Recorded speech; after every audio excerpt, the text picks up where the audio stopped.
The world won't understand you. Hey, but it's okay. Said the world won't understand you.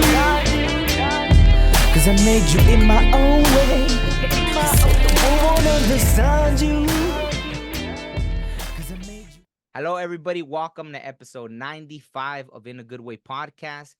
Today's special guest is Chris Wasko. I said it right? Yes. Okay. Chris Wasko is a spiritual counselor. She's also a psychic medium, and she primarily works with old souls and survivors of narcissistic abuse. So thank you so much, Chris, for being here. It's an honor. Thank you for having me. I appreciate it. Absolutely. And I'm really interested in that topic because it seems to have been coming up in conversations lately. So I'm like, oh, it's so funny how all the synchronicities and how everything connects. Yeah. But before we get into that, I always like to ask my guests, were you already experiencing things when you were younger or anything, any inklings that, eventually you would be a psychic medium, or were you already one as a child? No, I definitely was not one as a child. If I would have called myself anything, it probably would have just been an intuitive empath. I was always extremely sensitive.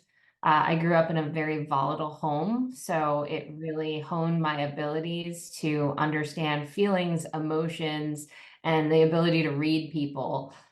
So if I was an expert in anything before knowing I was a psychic medium, it was certainly the ability to read people, to read energy, and just be able to feel things, just deep down in my core. If I could tell myself, my younger self, that is clairsentience, it might have sent me on the path a little sooner. But it really took a lot of changes in my life to awaken to spirit. Hmm. And so, like you said, you grew up in a volatile household. So at what point, because I was reading, like that's kind of what led you into, I guess, more just on the spiritual path, and eventually things started opening up, right? It's like you had, I guess, what people call the awakening, so to speak, or. Yeah, I mean, I think awakenings can happen in layers, and it certainly did for me. My first step toward what led to my awakening, but wasn't for the purpose of awakening. I mean, does anyone really get into the purpose of awakening in the beginning? I don't know. But for me, I cut off my parents. It was my moment of enough is enough. And that just led me on a personal healing journey to heal from my traumas, to heal my nervous system from the fight flight reactions that I was so accustomed to having. And as I started healing these things of myself is when I started sensing spirit, and things were coming to me, and things were being shown to me. And in the beginning, I just had no idea what was going on. It didn't scare me. It was just, I guess, weird, because I thought maybe it was just temporary. I was going through a phase. And then as it kept happening, where I would, see people, in spirit, in my mind's eye, I just could describe what they looked like, and even get a sense of a relationship to the person that was living, that was connected to them. But I had no idea how to communicate with them. And I really had to understand that it's a different language, and we have to learn that. And some people are born with this and learn it growing up, but I just went into a deep dive and started taking classes on psychic mediumship. Oh, wow. Okay. So how did you find those classes? Like what? I just looked online. One of the teachers I found really gave me such good advice. And he said, find multiple teachers and multiple classes, because you're always going to find people you connect with. You're going to find people you don't connect with. But no matter what, you're going to learn, and you're going to learn more about yourself and your process and what works for you. Because we're all so different, and we're also different as humans. So just when it comes to how we communicate with spirit is going to be different as well. Absolutely. Um, well, if you don't mind, let's go back a little and dive into, because you call what you went through with your parents like narcissistic abuse, right? Yes, absolutely. So because I went through where I even looked up that word because I went through a situation with somebody that led me down that rabbit hole, and I was like, oh wow, to Yeah. even find out about that word. And then even later, I was able to share my story with someone, and a light bulb went off for them where they're like, oh my God, thank you. That's what I went through. And I was, just stuck in my head and this and that. And so, I feel like it was just, part like a lesson that I had to learn. So for people to understand how that could cause a whole, deep dive into or spiritual awakening, if you don't mind going into detail about, I guess, what is considered narcissistic abuse and why it led you down that path. Well, like most people, when you are in any kind of relationship with a narcissist, and in my case, being raised by narcissists, it becomes your version of normal. So things that happen are considered normal, and you wouldn't necessarily see it as abuse until you step outside of it in some way. If someone points it out to you, if it's somehow brought to your attention. So really, I think it's important to understand that narcissism is a spectrum, that you can have people that are, covert narcissists, and they tend to be more manipulative. My mother is a covert narcissist. She loves to give the silent treatment. If you didn't do exactly what she wanted you to do, she would ignore you until you begged for forgiveness for something you didn't do wrong. But it was manipulation, and I didn't understand that. She just made me feel like a terrible child that had to beg to be loved. And then my dad is on the other side of the spectrum. He is an overt narcissist. He was extremely abusive. Both of my parents hit me, but my dad was extremely physically violent. He was prone to moments of rage. You never knew when you were going to see that version of him. We were always walking on eggshells. I hope he doesn't hurt me. I hope he doesn't yell at me. It's understanding elements like that of what makes a narcissist, because it is a generational pattern. So they had to have learned it somewhere. And, when I took the deep dive for myself of where that would have come from, it's, generations upon generations.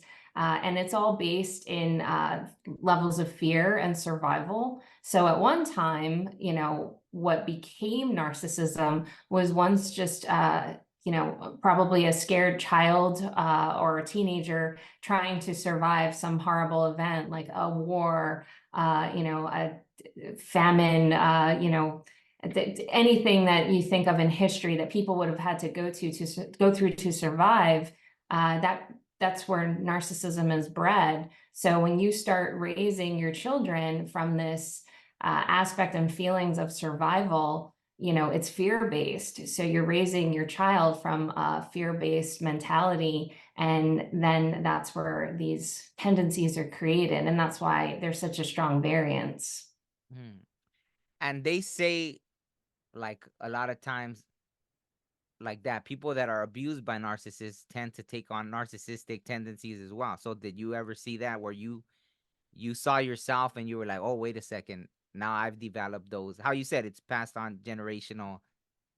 Yeah, that is probably the hardest thing. And also why in my work, anytime I was working with an old soul, there was a narcissist close by. And if I was working with someone dealing with narcissism, there was an old soul close by. So I was understanding the link and why that was, a thing.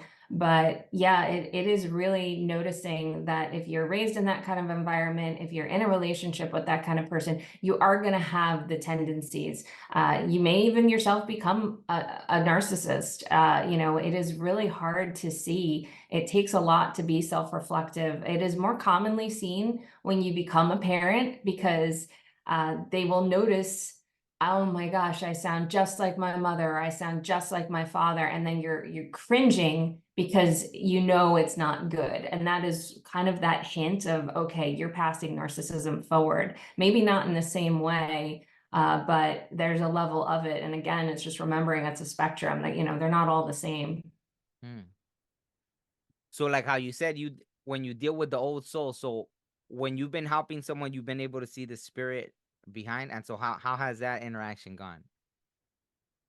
Well, when I first started doing this, and when spirits were showing up, it was always a little different than just my specific work with old souls, because when I work with old souls, it's very specific to the living, and that was starting with children. So I would basically hear the inner thoughts of these old soul children, and also recognize that their parents did not understand them and often saw them as a problem. And I kind of became almost like this mediator or interpreter, because, you know, a parent would say one thing and I would again hear the thoughts of the child and be like, you know what, that's actually not what's going on here. And I would start to explain to just kind of give this level of clarity. And then just as far as, you know, mediumship and people showing up in spirit, I almost felt like for me that was encouragement, because it was a lot of what happened in the earlier part of my healing. Most of my clients are spiritual counseling clients. I don't work as much with those that have passed than I do the living, and maybe that's my own hang up, because I really like to work with the living. There's a lot less skepticism when it comes to the living, and I don't get me wrong, I'm a believer in a healthy dose of skepticism, but you know, there's a lot of charlatans out there when it comes to mediumship, and that's very frustrating. This is not a licensed profession. So you know, like I said, I appreciate that I have the ability, but I guess I really love the living and being able to help them.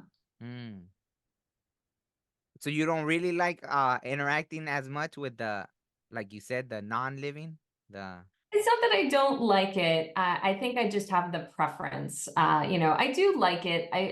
You know, I've had some incredible reads where I'm so amazed by what I get, where I've made my clients cry, and it's certainly not my intention, but when I'm able to get information and there's no doubt I have their loved one in spirit, because I've just shared information that they've never shared with anyone, or that I shouldn't have known. It's not something you can look up on social media and, you know, find out in that way. So I do value that, because there's an authenticity to my reads, and I'm grateful for the ability to do that. You know, but I guess, like I said, just when I also have people that say I've changed their lives because I've helped them understand themselves, I help them heal from their traumas, or I've helped them understand their children better. I think I just get a little more of that sense of reward out of that, of feeling like, wow, I'm so grateful I was able to help you. absolutely, absolutely. And so, what's the furthest back you've been able to see when you connected to like the old soul, like the, or like everyone you're dealing with, then you're already noticing that they're old souls, right? Like that tends to be who finds you, or who seems to be drawn to you, right? Yeah, I didn't know that in the beginning. You know, see, people would find me and just want to help with just traumas, you know, childhood trauma. And as they were talking and as I was connecting to their energy, I would almost chuckle like, oh, this is an old soul. And so then I would kind of now feel into the energy and be like, well, where's the narcissist? Because they're somewhere. They're usually in the family group. If it's not the parents, it's grandparents. And even if it is grandparents, then the parents will have the tendencies. So it's in the family dynamic. Or sometimes in other cases, it could be a step parent. You know, or someone that's just really close by. It's just it almost became like a given, I guess. And you know, so many people talk about the empath narcissist relationship, but it's really the old soul narcissist relationship, because every empath is an old soul, but not every old soul is an empath. We don't all choose that on our soul contracts, because it's kind of a tough one. Yeah. Well, you know, it's funny that you said that about the contracts, because that's what happened with that person that I dealt with. But it was weird because there was a big connection, right? They kept coming into my dreams even after I had cut them off. And finally, one day, that's what happened is in the, you know, in the spirit world, in the dream, they were showing me a contract. But they had caused, and it's funny because I've been given this gift of, there's been times where there were people that there's no way in the world I would have forgiven them in this reality. And in the spirit world, I made peace with them, and I would wake up and I'll be like, oh, wow, like That's amazing. I feel nothing, no resentment, no nothing. So I'd be like, okay, thank you. It's beautiful Yeah. to not have to hold on to that. But this one person, when they showed me that contract, it was like I grabbed the contract and I was like, F you and your stupid. Like I didn't even care. Even in the spirit, it was like they had caused so much grief or so much this and that. They were trying to show me like, hey, this is part of the contract. And I was like, F you and your, like, I don't even care about that. So, but eventually I finally, it actually took me being in a ceremony where it just hit me out of nowhere. Like, wow, if in the whole universe, like this is the one person I have resentment for. If the whole universe, like period. So I reached out, I sent an email. I was like, hey, you know what? Because they had called me at one point and then I didn't answer. And then I told them off in an email, like, hey, why did Mhm. you even call me? I haven't talked to you in a couple years. Why even reach out to me? Then I was in ceremony, and then it hit me. So it was for me, right, to not hold on to that.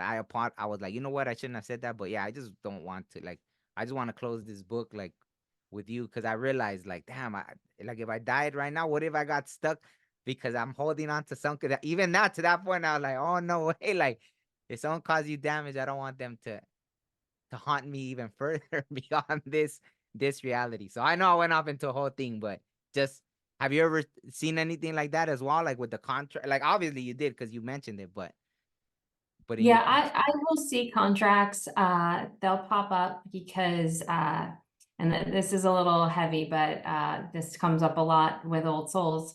Uh, Old souls usually, this is most common when they start to enter preteen and teenage years. They start to not want to be on this planet anymore. Mm, And in some cases, they have a strong pull to having lived elsewhere. And so that's more of like a starseed energy, it's often called, but you know, starseeds are old souls. So there's that tie. But if they are starting to have feelings and thoughts of suicide, then when it comes to suicide and soul contracts, now there's always a choice when it comes to suicide. That is never, oh, it's on your contract. It's not in that way. So I want that to be firmly understood. When it is on a soul contract, it is there as a suggestion because very likely in a past life they have had taken their own lives. So when it comes up on a possibility as a contract, it's almost like a challenge to work through this time mm, because anyone who is walking that path and has to face that and work through it, if they do choose to take their lives, they're just coming back right back and doing the lessons all over again, and then they're going to be harder. So I try and explain, hey, you know, it's always free will, but push through this, get through this lifetime, and you will be grateful because then you essentially will dissolve that from your contract. mm, So, but it's often, I'll see it like there's a suggestion. It's almost like, you know, kind of putting something in like the upper corner of like, you know, like floating as this possibility. But again, that doesn't mean anyone's going to do it, but anyone who has the thoughts and they feel burdened by those thoughts and they're in the cycle of how those thoughts work, that's what that is. So it's not a haunting. It's just you know, it's going to be a little more of a challenge for some people than it is for others. mm. Wow. So you've been shown that, like I've you. seen that. Yeah, I don't love when I see that, and it used to bother me Mhm, because I didn't understand and in the beginning because like why am I seeing that? This is a choice. This shouldn't be on a contract. But when I understood it's not officially on the contract, it literally just floats there. And when I was able, you know, I was essentially shown and taught via spirit how that worked. And I guess I should be grateful for the lesson. So I will take that as a gratefulness because I do work with children and I work with teenagers, and you know, I've had a lot of them that are in that cycle and in that thought pattern and process, and I've helped a lot of them through that. And in the beginning, I really didn't think that that was for me or my responsibility. I am not trained as a counselor or a therapist, and usually when parents of such children find me, I tend to be a last resort. And I have no problem with that because that means they've really tried and they've worked through the channels to try and work through. But like I said, I can hear the inner thoughts and what's going on. For example, I had one girl, she was at the time 14, and she was cutting herself. And her mom was really just at her wit's end, would see the cuts and see her daughter trying to cover it. And I was able to work with her daughter and help her daughter understand, because her daughter didn't understand why she was cutting herself. Oh, And really? I was able to help her understand that. And when it kind of set off this little bit of a light bulb in her, she slowly got away from that process, because she was able to understand what was bringing her to do that and then how to work through that. I mean, with whatever you're able to share, can you a little bit of what you found out from her? Like, what was Yeah. it? Just in case it might help somebody so they could see, like, oh, have an Yeah. idea of what So kind of. So when somebody does something like cutting, it's because there is an emotion inside, usually, that is so overwhelming that the cutting serves as a distraction. So it's serving as an energetic distraction, because whatever that feeling or that emotion is has a very strong energy, and it becomes, almost think of like you're in this cloud and you can't get out of it, and you can't see and you can't feel, and you want to distract yourself from it somehow, but yet you can't free yourself from it. So you'll hurt yourself, because pain can really distract. Pain is a very strong distracting emotion. So even though it's quick, it's enough to shift that energy. So it does bring this element of relief. And it's understanding that what you're really seeking is that relief, and also to remove yourself from whatever that emotion is coming up.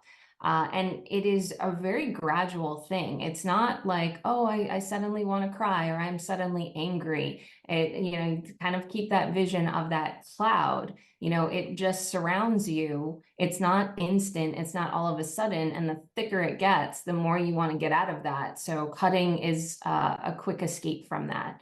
It's often too why anyone has any kind of vice. Smoking, drinking, even things like, porn addiction, video gaming and in excess, anything in excess for that matter. These are escape elements, because they provide the energy that allows you that feeling or sense of peace or freedom, or quiet, that something else is not feeling good.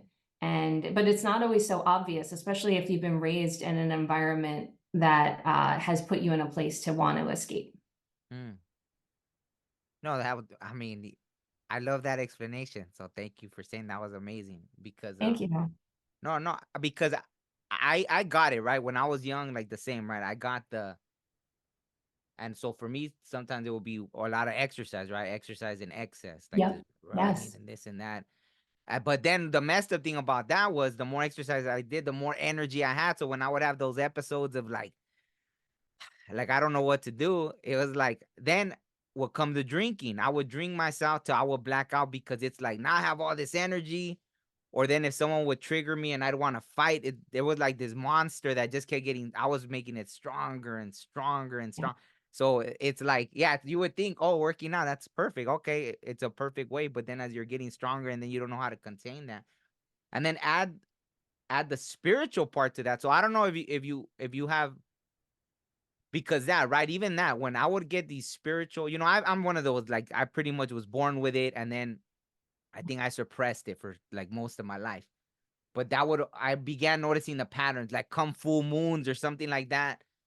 I would have all this energy, and I just knew I had to do something. And so usually I would end up getting in trouble, because at the end, the last resort would always be, and again, yeah, I'd call maybe, a girl I was dating, like trying to, okay, let me go just kick it with her. And or then she'd end up being busy or something. So at the end, it'd be like, just drink till you pass out.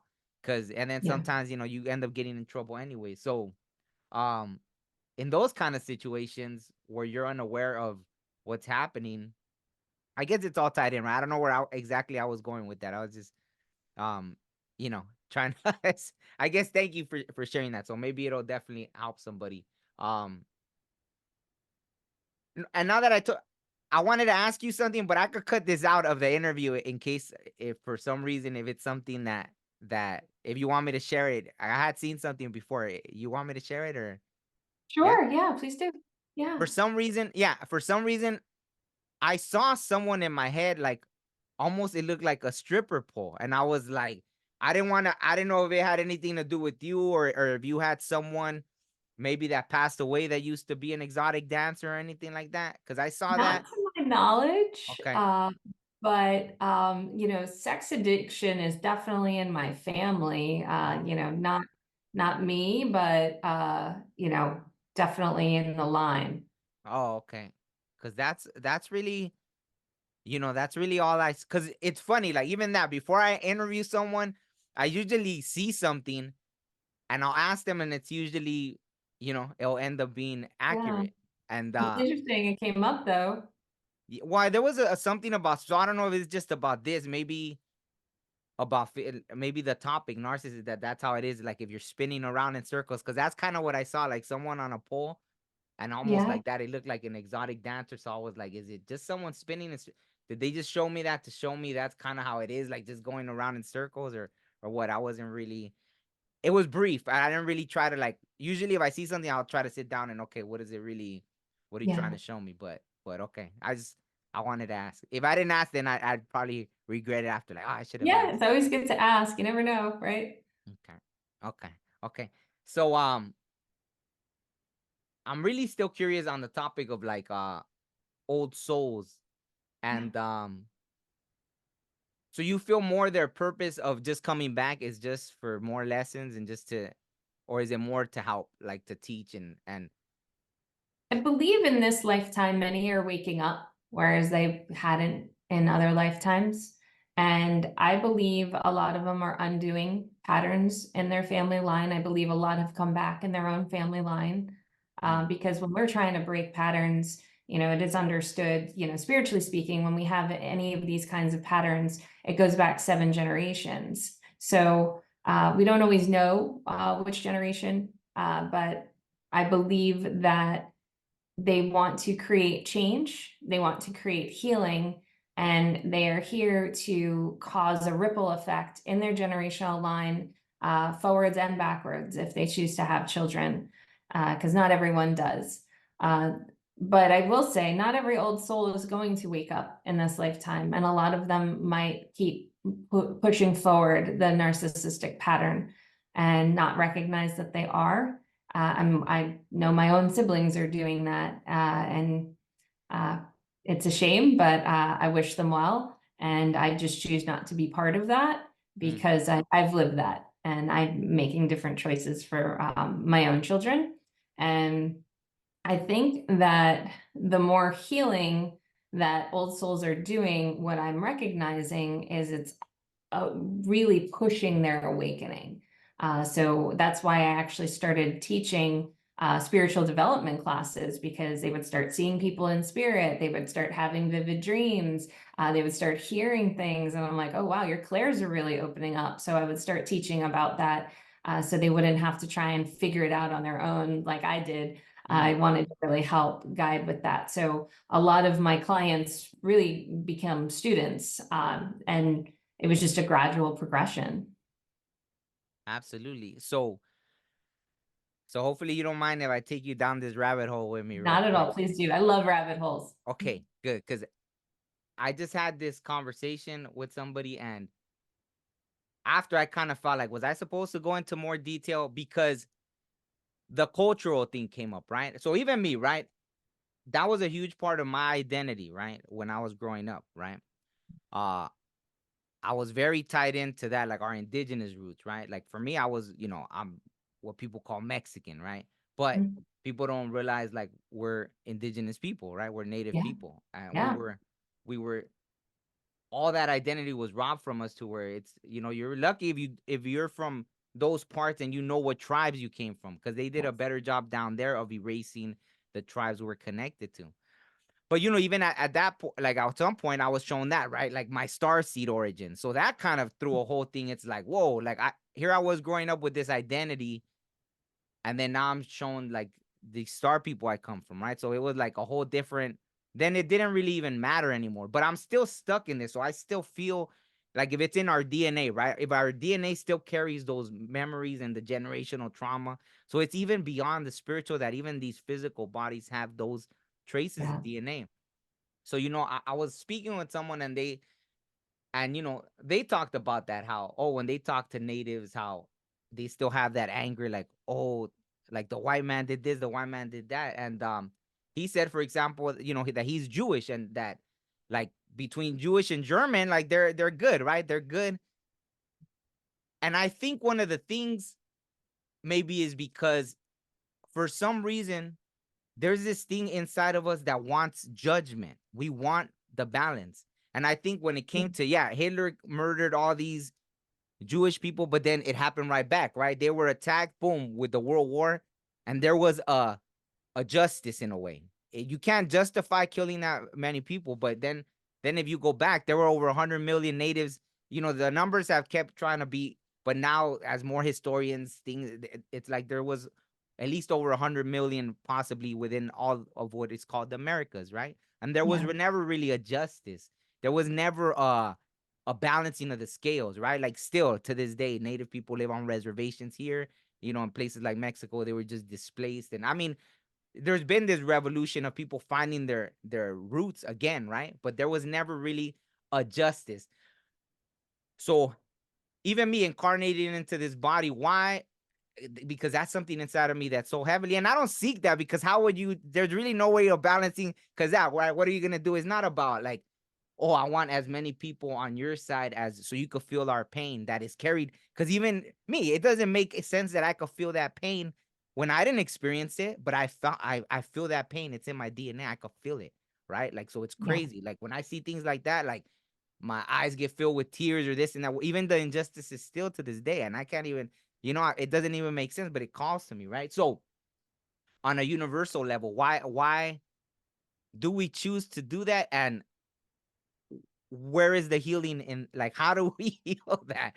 Because how does it still keep being passed and all that? I know it's talked a lot, but go ahead. I know, I love that you're talking about this, and I do want to put out this question, not just to you, but anyone who is feeling the feelings that you are feeling and have felt in this lifetime. Do you also recognize the openness you have to other people of other races and other backgrounds?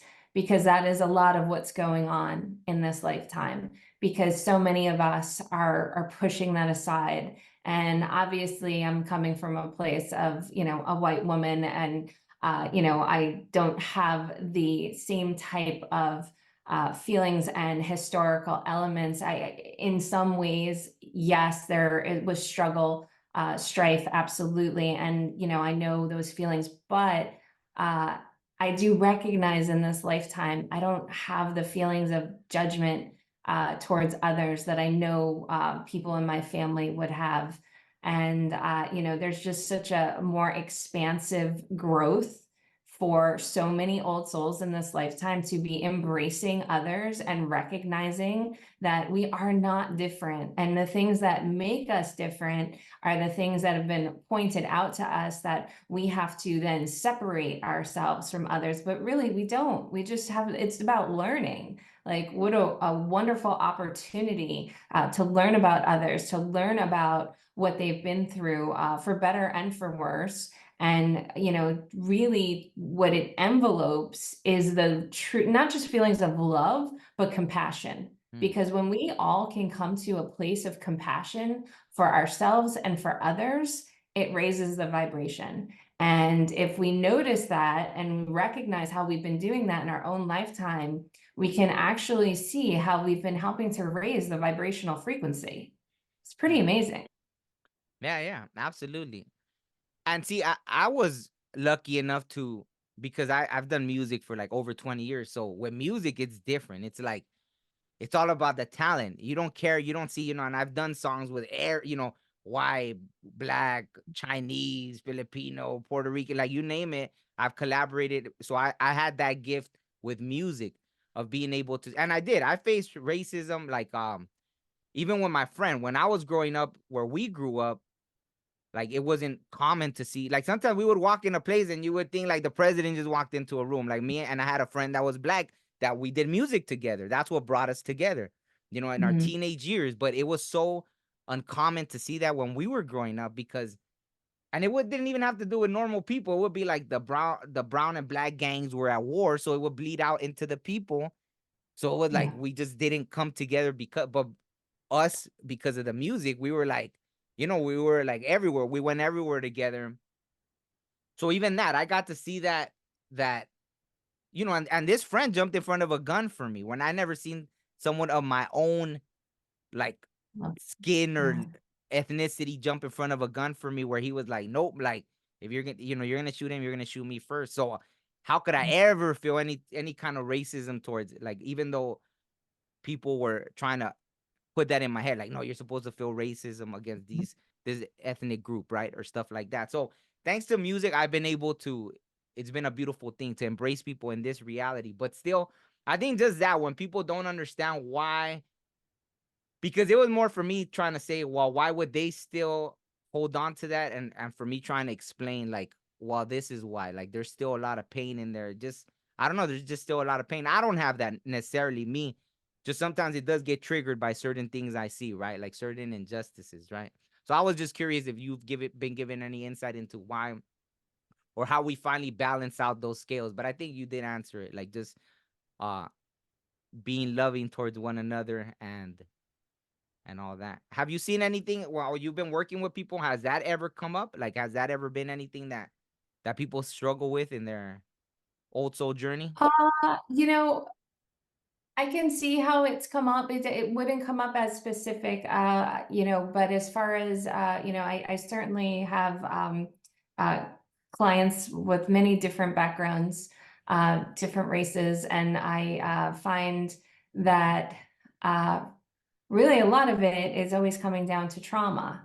So even just what you're speaking of, that's trauma, you know, that's a generational trauma. And I love that you bring up about music, you know, because it really just further validates of how we're raising the vibration. Music is a great unifier. Music doesn't see color, music doesn't see separation, music is a vibration.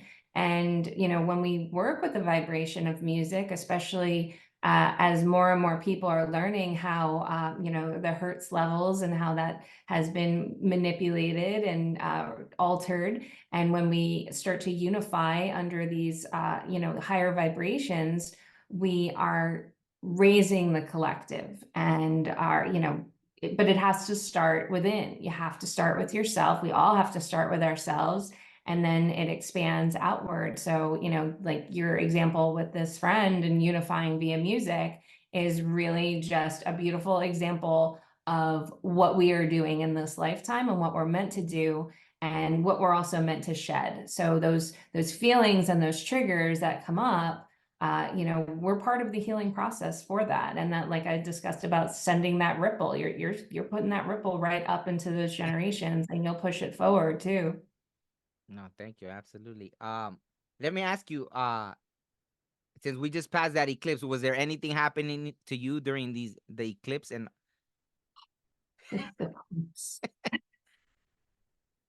The eclipse was such a shit show. I'm sorry. I just, and I know it's good. I know it's good. For me, though, it really did a lot.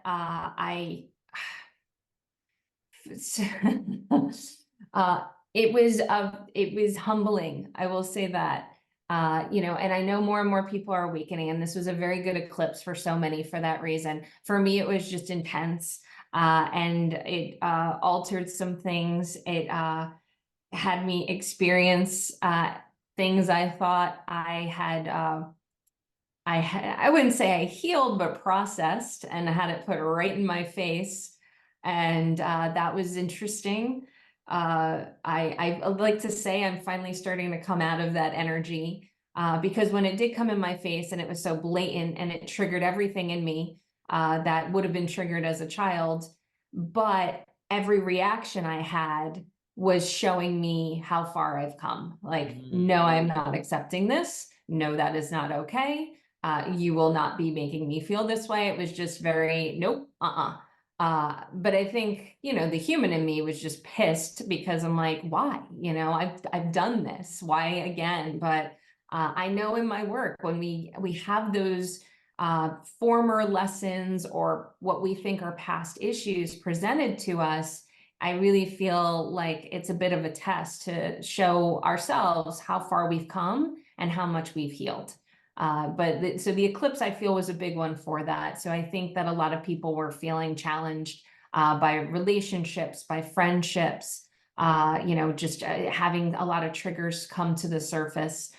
This definitely was a heavy eclipse for that. And it was interesting because when I sent out in my email list what to look out for, and it was that. And then when it happened to me, I was like, wait a minute, I thought this was for my my audience, not for me. So that it was an interesting one. Absolutely. And I had that. And do you think it had to do with it being Mercury retrograde as well? Like a combination of the. Oh, absolutely. Yeah, yeah. Mercury retrograde, I know a lot of people fear. We're taught to, kind of be like, oh no. And in some ways it is like that, but in other ways it is really about just taking a moment to, or moments to just look at where you're at in life. It's a great moment of perspective, a Mercury retrograde, and I wish they weren't as long because I could do without the tech glitches and those kinds of things. But like I said, I don't think it's something to fear, especially when it comes to things like, getting into an agreements or signing contracts. I once signed a contract to buy a house in Mercury retrograde. So the only thing I would say for people in those circumstances, because, especially for like a house closing, you can't always reschedule them very easily. So you just have to read, reread, and read again to just make sure all ducks are in a row. Because I will say there were errors on the contract that probably would not have been there without a retrograde, maybe, but it was caught and it was fine. So that's just kind of my only word of caution in that. But ultimately, let's try to not fear it.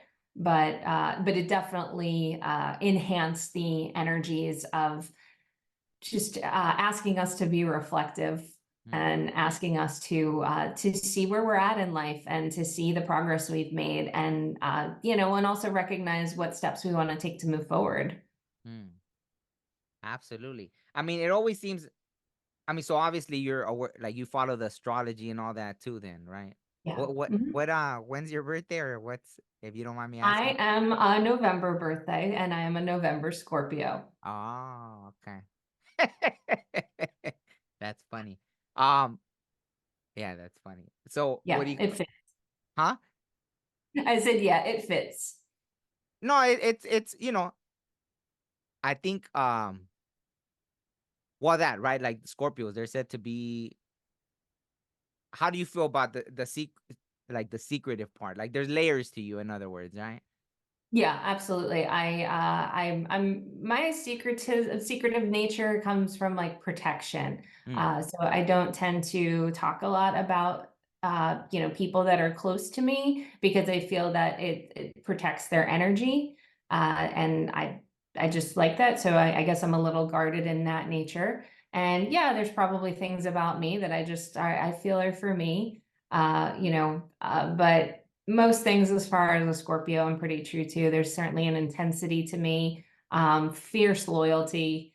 Can't really find a better friend and someone that'll have your back through anything. So I certainly appreciate my sign. But I don't think my parents did very much because I was their most intense child. mm, But that is the nature of an old soul. No child will trigger a parent like an old soul child. mm, yeah. I know, like I think in the Vedic, how do you feel about the Vedic astrology? Would that be more accurate, or the normal astrology? I know some go for one or the other. And honestly, I really think it depends. I've noticed like some, and I think that's really the reason. It's just, wherever you choose to connect with, personally, I really love numerology Mm, because I think, and I once heard a numerologist say numbers trump astrology because there's numbers in astrology. So numerology is like king. I don't feel that needs to be compared so much in that way, but I understand how numbers are everywhere and numbers are in everything. And when we recognize that we're in a simulation and that the numbers are telling us things, it really can make you awake and aware. And so I think I tend to float a little more towards numerology, but I do recognize in astrology, especially when it comes to someone's sun, rising, and moon, it says so much about their personality. For example, I said I teach spiritual development, and when it comes to people reading, psychic reads or mediumship reads, it really always relates to their rising sign. So, like, for example, I'm a Leo rising. That makes me as a reader pretty confident. Where someone that maybe is like a Gemini rising sign, they might be a little inconsistent in how they read, whereas depending on what version of them is stronger, right? A Sagittarius rising sign will maybe be a little more free flowing. So I found like that's when astrology really helps, is I see how people are when they communicate with spirit. So I found that so fascinating when I recognized that. I'm like I would ask people, what's your rising? And then I'm like, oh, that makes sense. And how you just did that read. So it's really neat. I'm a Leo rising. Are you? See, Love so it. when I told you, so that's why I'm like, I know what I'm asking you. There's a reason I saw that. I'm Yeah. confident of it, but it's until someone confirms, because sometimes sometimes there's a reason, or maybe maybe Yep. I didn't stop to see enough, or what came after that, right? So Yeah, there's always a reason, right? We just yeah, don't always know it. yeah. Well, but I didn't know that about Leo rising, so thank you for teaching me that. Absolutely. Yeah, yeah. I mean, the only thing about a Leo rising when it comes to communicating with spirit is just remembering to be humble, Mm. because we are, communicating, but Leos can have a little ego in that and Mm. say, "Oh, that was really good," or "I'm so great," and "That was fantastic." And the more you do that, spirit's gonna knock you right on your ass, and you're gonna have a terrible read the next time and be like, "Oh my gosh, I don't know why I didn't do it well." It's because they want you to be humble. It is a reminder to be humble. Yeah. No. Well, actually, see, it's funny because I feel like one of the things I've been being pushed is to be more confident in it. Because, my whole life, I've always gotten things, but they came in dreams. Gotcha. So, So that's a very clairvoyant gift. yeah, like even dreaming the future, right? The Yeah. premonitions, everything with such accuracy. It was like, so even that, when I would dream things about people and they would deny them, and I'd be like, all right, cool. That's what happened with that when I dealt with the person that I considered a narcissist. Is like, at first when I met them, like, hey, I dreamed this and that about you. Oh, and they would confirm it. Oh yeah, that happened. That happened. Wow. Wow. Okay. Then all of a sudden, then I started dreaming about like them with someone else, or things like, hey, I had a dream. I remember the first time I told me, hey, I had a dream, but it was clear. It was like I knew what they were showing me in the dream, because I had already been experiencing it. It was like someone coming in, so I knew it was someone from the past coming. That's what they were showing me, like someone coming in from the past. And so yeah, I asked them, and they're like, oh, why do you keep asking me that? And it was like, oh, right away, it was like, bloop. That was the first time I ever asked them that. So I was like, ah, but it was fine. I brushed it off, and then so I wanted to believe this person so bad that it made me doubt my spiritual gifts. That's how badly I wanted to believe them. That I had such confidence in my spiritual gifts that I was, but I like this person that much that I was willing to like shake up my whole an identity of who I was, to, nah, well, what if it's wrong? What if maybe the Yeah. spirit world not communicating correctly with me? I believe, I want to believe this person, or I believe him, and then boom, I'd get another dream, and then boom, I'd get another. So I was like, man, and that's where, oh, and they gave me my first anxiety, my first panic attack, everything, because. So I was like, wow, how did a person, like, I haven't, all the things I've been through in life, I never had a panic attack, never got anxiety, and dealing with this situation. And then somehow it led me into reading about narcissists and all that, Hmm. and this and that. So I don't know. It's interesting. So yeah, I don't It know is where. Go. interesting. There's nothing like a narcissist that really can make you question yourself, question your values, question your importance. It's you're gonna fall into one of the four F's: fight, flight, freeze, or fawn. And so like you saying, you get having anxiety and panic. That's fight or flight.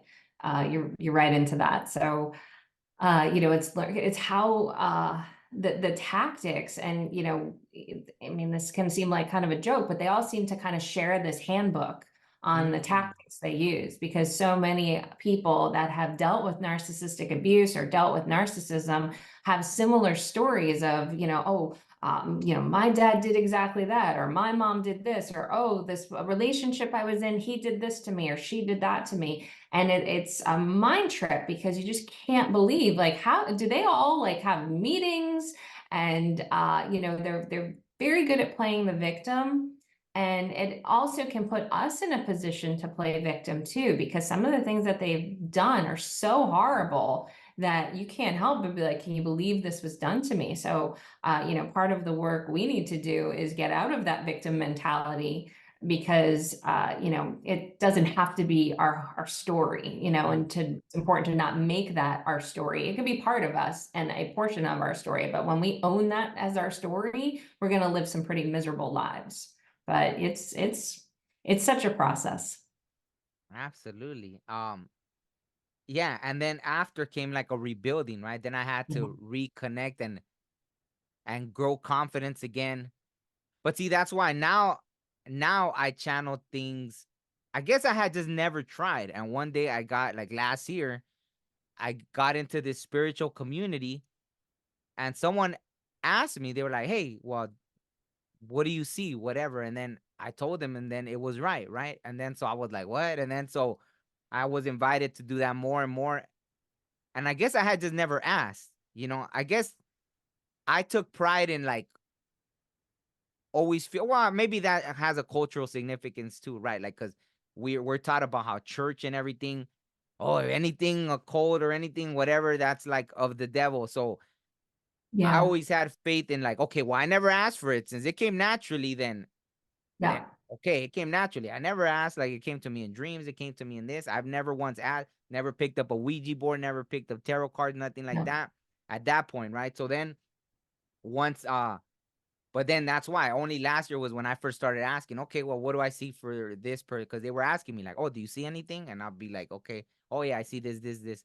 So since last year, so that's why I felt like they're trying to make me more confident in it. But I get what you're saying about being humble, because yeah, I feel like, but like, I was, but it was to the point of, like, where it's kind of doubtful still, maybe because of things that I had experienced, and then going into, yeah, I don't want to, because maybe that's the Leo rising in me. I'm not trying to, I don't want to take up the, I know, I wanted to make this, obviously the interview is about you, so Oh, it's fine. No, it's flowing. We're good. It's all okay, good. okay, yeah, yeah. So I guess, has there been any experiences that have taken you for a loop, like, while doing this kind of work, like the psychic medium work? Is there anything that really stands out to you?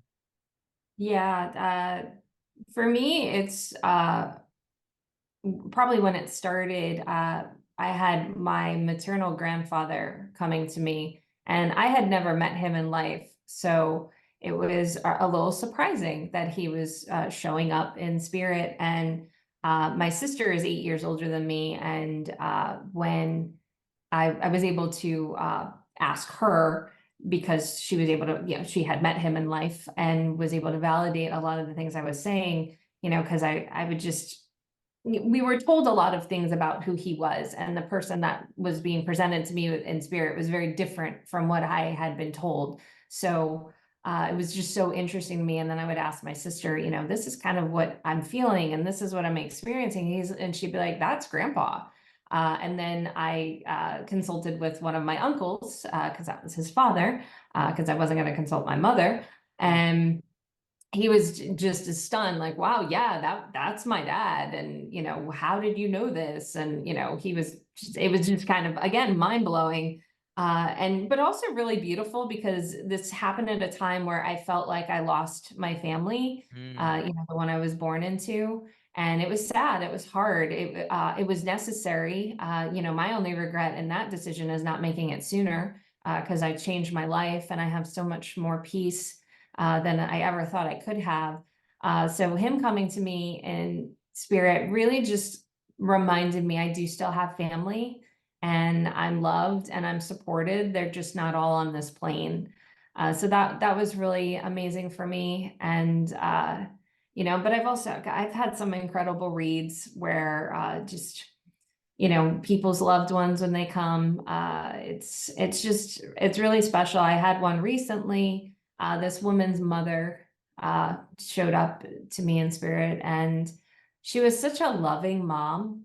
And uh, I was just really so taken by that. Like, wow, what is it like to have a mom that loves you unconditionally? And this woman helped me feel that. Mm. Because my mom's a loving person in ways. I'm not trying to villainize her, but she has a lot of healing to do. And it made her love conditional. As I said, she was very big on the silent treatment. She was very big on manipulation of I'm going to put you in your place based on how I treat you and how I make you feel bad. And it worked a lot. So to feel this mother that was just, it just felt so pure in ways like, wow, this is a mother's love, just to be receiving it. I'm a mother now, and I hope I put that kind of love forward in my children, but just to feel it from a daughter perspective was pretty beautiful. So it was just nice to experience that. And the daughter that I was, the client, she was just so lovely. And I was just like, your mom's got really beautiful energy. And I'm so happy for you that you had such a loving mother. And she was really grateful. It was just really special. Wow. No, no, thank you for sharing that. That's beautiful.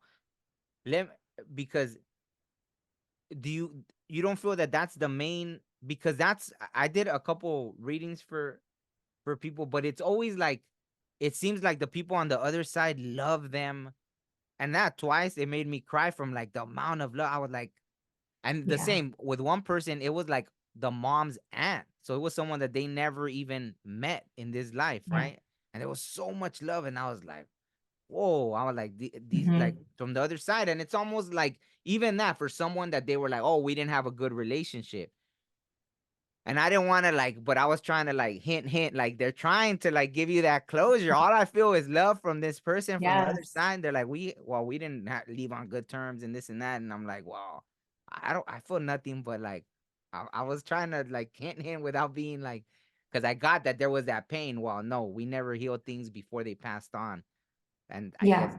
that's the purpose of them coming through to try to correct that, right? Or do you feel A something lot similar? of them do. They always say that the first person to come through is the one that has the message for you at that time. Mm, So everyone has the star, the one they want to show up, but that doesn't mean that's the one that's going to show up if that's not the person that has the message you're meant to get at that time. It's not one thing I always tell clients. Keep that person in your heart space and in your mind, and if they are meant to come through, they will. But I always trust what spirit brings through because they know better than we do. But you're right, just that unconditional love. They've shed all the human stuff. mm, They're not holding on to the grudges. They're not holding on to those emotions and those feelings. We are, because we are human, and even if we've gone through a forgiveness process, it doesn't mean that there aren't elements that don't hurt at times, and that we may need to process in other ways. But it's interesting too, because I've learned to separate, like, you feel the love energy, but then they show you the human stuff. mm. So it's like I love them and everything's all good now, but here's how I was in human form, and why they might not feel so good about my showing up. So I Oh. do have a couple of those. And that's always interesting because you're right. You're absolutely right. They're just feeling love. They're in that love space. And when people talk about near death experiences and those feelings of love, and it just feels amazing. Like they're in that. They're experiencing that now, and it's pretty beautiful. Absolutely, absolutely.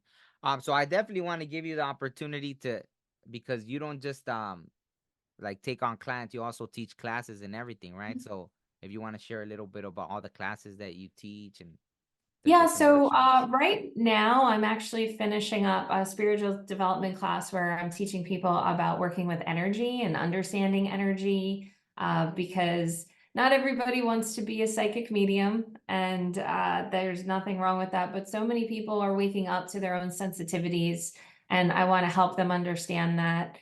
So a lot of what I am teaching really is just spiritual development, understanding what you might be going through, understanding how your clairs work, understanding how you can expand on those if you want to, harness them and clear any blocks you might have, work with your chakra system, list goes on and on. So I tend to teach, 2 series throughout the year. I usually, like, I'm doing one right now. Next one I'll probably do in the fall. So, it just really depends on how the year's going and how spirit guides me, because spirit always guides me. Like, I haven't actually taught one specific to energy before, and I've been teaching these a few years now. So spirit's like, it's about energy this time. And I was like, okay, and, trust the guidance. And, I've had a good turnout, which is great because, again, some people are a little intimidated if they think it's specific to psychic mediumship, because not everyone wants to do that, or they don't feel they can do it, and which is fine. It's wherever everyone's at on their journey. But yeah, I do love teaching classes. That came as a surprise. I had a client ask me if I could teach, and I hadn't considered that before. And when I then started doing it, it just evolved. So I do have some classes already on my website. So if anyone just wants to check, chriswasko.com, I have classes, like one about working with the moon. I have like a feng shui workshop, because working with energy is something everybody can do, and working with the energy of your home, I feel, is so incredibly important. Especially this year, we're in the year of a dragon. So the best way to look at that is, like, think of yourself riding a dragon. That is how this year is going to go. There's going to be some ups and downs, upside downs, maybe a little fire. It's an intense year, but it doesn't mean it can't be great. But a lot of people are feeling the energy of that this year, and I think they did very quickly after the Chinese New Year. So it's good information. Absolutely. What sign are you in the Chinese astrology? I am a horse. Oh, okay. How about you? Sheep or lamb or however Okay. or goat, or what is it? Like, Yeah. I think it's a goat. I'm better with, our astrology than Chinese oh, astrology, but absolutely. it is good. The only thing what I say to people, because I'm definitely, I wouldn't even call myself an astrologist. I'm certainly not a Chinese astrologist. But when it comes to Chinese astrology, it's good to know what you are and how that energy is going to work in the current year, and how it might affect you, because you might need it to, it might be recommended that you carry a talisman. As a horse, I was recommended to carry a talisman this year. And, my husband is also a horse. So I was like, here's your keychain. And he just kind of goes with it, which I'm grateful for, because he is not a spiritual person, but he respects what I do. Let's talk about that, Rocco. How do you feel then those relationships go? You think it's a pretty good match when you're like so tapped in, and then you're with someone that just goes like, with the earthly kind of Yes. like? It's so interesting because he is so intuitive, and he just, he, to a degree, I know he sees it, but he's not spiritual, he's not religious, but he is very loving and caring and supportive. So I think really it just comes down to that. So I don't think it's a matter of they both have to be on that spiritual path or even have the same beliefs, but having the respect and the support is really just important, because that's foundational. That should be in every relationship, but especially when someone's going through an awakening process, a spiritual development process. So many things change. So having that kind of respect and support is important, because it's showing, I love you as you grow and change. We are all meant to grow and change, individually and in relationships. And the relationships that last are the ones that just value you for who you are and accept that, you know, okay, you're not the version of you I met, but that I love that version and I love this version. And it's really being able to grow together, even if you're on different paths. And my husband and I absolutely are. I mean, you know, he's an accountant, you know, it's pretty, you know, talk about being grounded on the earth plane. Eh, You know, he is that's what he does, and it works for him. And and when I work with numbers, I do numerology because that's fun. But do not put me in another math course. I ah, majored in business. That was enough. No, thank you. ah, So the relationships can work, but as can two people, you know, that are very spiritual. That could work too. I believe the only challenge they might have if ego gets in the way. mm, One thinking they might be better or know more, or you know. So going back to being humble and understanding that we're all on, you know, some sort of growth learning lesson, and no one of us is better than the other. absolutely. No, thank you. I tend to agree with your view. That's how I am. But because I've noticed, I brought that up because I noticed it's common now, and hopefully nobody watches this and thinks I'm talking about them, because it is common. I'm like emphasizing that. I've heard it from a lot of people where they feel like, oh, they're with a partner, and while they're not growing spiritually, so it's like, and they get frustrated with that. But to me, like, I'm okay with it too, as long as no one judges me. So I don't care Yeah. what like how you said. I think it couldn't have been said any better. That if someone shows you that love and you're good and everything, like, to me, yeah, I just don't want anyone trying to understand what I like, the way I am, what I'm doing, and Yeah. respect it, and it's cool, and you could do whatever. Exactly. Yeah, if you don't like the spiritual stuff, cool. Just understand that I'm a freak of nature. Or- Exactly. Exactly. Yeah, it's kind of agree to disagree, and that's fine. And you know, I do like the fact that even if my husband and I have, you know, discussions on things we may not be in agreement on, that they're discussions. They're not debates. They're not us trying to convince the other of our side. It's just, you know, oh, that's very interesting, and just, you know, again, just comes down to respect, you know, because when you respect a person, you respect where they're at in life, you respect their opinions, you respect their values, even if they don't align with your own. And that is really key to any successful relationship, romantic or otherwise. yeah, absolutely, absolutely, yeah.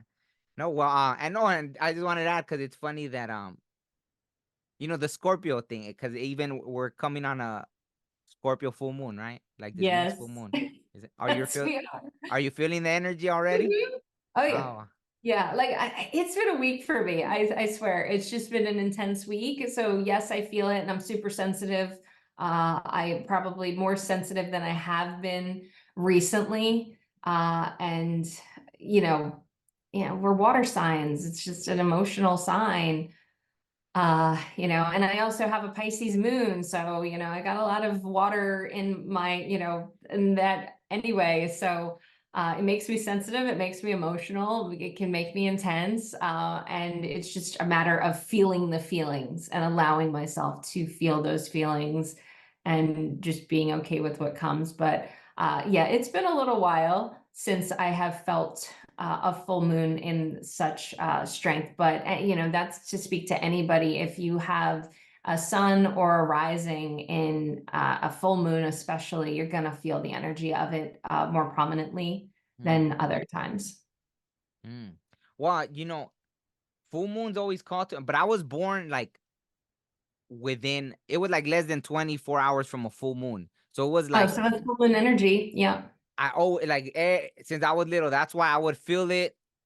And then sure yeah, enough, in the night I'll look up and it's a full moon. I'm like, okay, no wonder I was yeah, losing so it's I know in movies they always depict that oh, everyone starts going crazy on a full moon, but I would literally feel that, not necessarily yeah. crazy, but this overwhelming energy. Intensity. Yeah. Yeah, it's intense. It's strong energy. I mean, you know, people that work in emergency rooms always say, you know, on full moons that they're busier than normal. Exactly. Yeah, absolutely.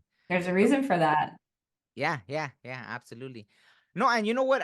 With the eclipse, that was one of the things. It did hit me. I had a few heavy days like during the eclipse where I just Yeah. felt wiped out. I was like, what is Mhm. wrong with me? But there was a lot of the rebirth everywhere. I started Yeah. seeing like the Yeah. 111s, the 555s, Yes, a all lot of about new synchronicities. beginnings, change. And then the animals that were associated with that. Like on the day where one day I was seeing 555 everywhere, and it was like, I don't know, it wasn't even 6 in the morning yet. I was driving up to the mountains to go like on a mountain bike ride. I was taking my bicycle, and then on the way there, it was like I was seeing 555, 555. Then even a race car comes up next to me, and they had 555 on the side of it, all big. So I was like, all Yep. right, I Oh, get the message, interesting. like a huge change. Yep. And then I get there, and right when I start going on my bike, boom, these coyotes come out, and coyotes associated with the 555. It means a change. So when I see the coyotes, it's like, oh man, okay, it's really like something's about to happen.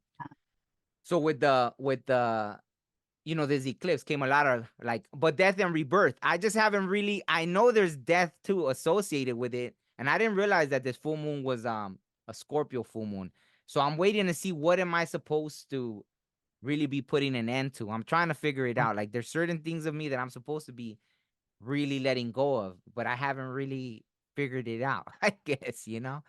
I feel it hits us when we're not looking for it, and it's meant to happen that way, especially in, that kind of energy where there like a certain kind of death has to happen, Mm, and most death is not expected, per se. Even people that are terminal, they don't know exactly when they're going to die. They know that they're going to die, right. but there's not, an exact, here's the moment. And I think that's kind of this process that there's this portion of us that we are shedding, that is dying.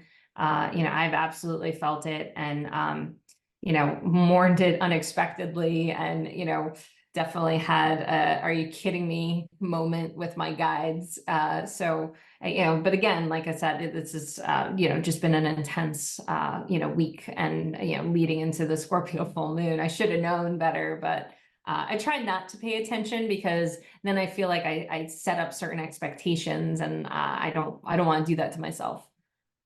Absolutely. No, I don't think I ever really like pay attention to it, but then after Yep. it makes sense, it's like, oh, Yes, okay, can't help okay, but notice. yeah, Yeah, and then it's like, exactly. okay, I get it. Let me ask you then this last thing, and then I'll be respectful of your time because I don't want to keep babbling Yeah. on. But so with the spirit guides, how did you? Because I hear I'm clairaudient, this and that. I hear the different things, but I've never really I've seen them before, like, and I had other mediums that told me, oh, I see one of your guides looks like this, and I've seen them like how you explained in, I think, in your bio Yeah. about seeing them in your third eye, right? Like you've been able to see Yeah. the spirit. So the same, I seen one of them before, right? But when you see them, do you see them around you, or how No. does? No, not for me. And I know some people do. When I wanted to connect with my guides, the first thing I did, and this was when I was very early in my own spiritual development, I did a guided meditation to connect with a guide. Mm, And because we all tend to have like a main guide that has been with us the longest, and that we have likely had a lifetime or several lifetimes with. mm, And so when I saw mine, it was so interesting, this feeling of familiarity and yet introduction at the same time, because it was new to where I'm at now, but I still felt like, oh, absolutely, I know you. I feel like I know you, and yet now I'm meeting you. So it was really interesting. And he's probably the one I recognize the most, probably because he was just the first to make himself known and seen to me. I know I have others. And when I help clients connect to their guides, I will walk them through that too. I really like to give clients power, and not be the one saying, oh, I see this, I see that, especially spiritual counseling. It's like, let me help you connect to your guides. Here's how to do it. What do you feel? What do you see? And then if I'm likely getting a sense and a feel with them, so what I will sometimes do is like, I'll write what I get, and then I mm. put it aside. I'll be like, so I've written this down, but tell me what you got. And then I'll show what I've written after they share it, so they don't feel like they're making it up, because that can often happen, in this process of like, did I just make that up? Did I just, is that a memory? Is that just me being creative? Because so many of these messages come to us in our minds. So we have to learn to separate the energy as if is that my own thinking, or is that a message? Absolutely. Absolutely. Yeah. Yeah. No, well, thank you so much for sharing that. No, and even that, I was kind of wondering that earlier when that mess, I was like, wow, was it just my creativity? But then why even see that that wasn't even on my mind? you know? So it was I get it. yeah. So it's interesting. Like, no, but thanks. So you even give classes on that then, right? Or you help guide people into that, right? Yep. Okay. Yeah. I help people just really come into who they are, and help them recognize, because so many people don't realize a lot of the things that they can do, they've been doing to some degree their entire life. Mm, And it's just helping them connect to the understanding of what that is, and then just how to further develop it or open it more, or maybe clear some blocks or traumas that are keeping it somewhat dormant, and just, working through those elements. And I really love to empower people, and when they just feel that, it makes me feel good too. Because I actually just had a class last night, and I got a couple emails today. Thank you so much for this class. It helped me so much. And I just getting those emails is so rewarding. I love knowing I help people and I'm helping them on their journey. absolutely. Yeah. No, and I love your energy. It's very like you have a very laid back energy, so I could see you as a great teacher, right? So Thank you. I absolutely. love hearing that I have a laid back energy, because, with my signs, it's not, doesn't usually come out. But like I said, I found so much peace in my life when I made the changes I needed to. It's nice. Absolutely. So, Chris, thank you so much. If you don't mind, I wanted to tell you something real quick off Yeah. of this. So just don't hang up when I hit Yeah, of stop. course. But thank you everybody for watching. I'm going to put all of the links so you can contact Chris below the interview. So, by all means, I think you're a great teacher. I mean, from what I'm getting from your energy. So hopefully, some people will be able to reach out to you and, you know, connect with you. Thank you. I appreciate it. And thanks for having me. Absolutely. It's an honor. Okay. Bye.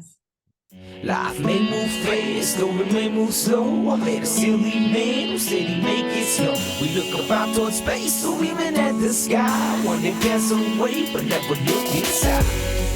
Breathe in, breathe out. Life is a maze, but we'll figure this out. I mean, human beings, I ain't got no doubt. Yeah, that's right. Yeah, sometimes you just feeling it, you know what I'm saying? You just feeling it.